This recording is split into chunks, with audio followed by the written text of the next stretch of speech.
जाई भाग जाई जाड़ा रानी। Their recording studio, Gangpur. 16 के जवानी तोहर मस्ती में हो चूरबा, चोली के सियानी टूटे देह पोर पोरबा।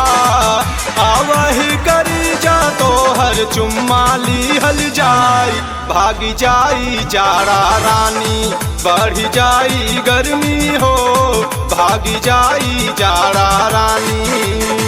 16 के जवानी तोहर मस्ती में हो चूरबा, चोली के सियानी टूटे देह पोर पोरबा।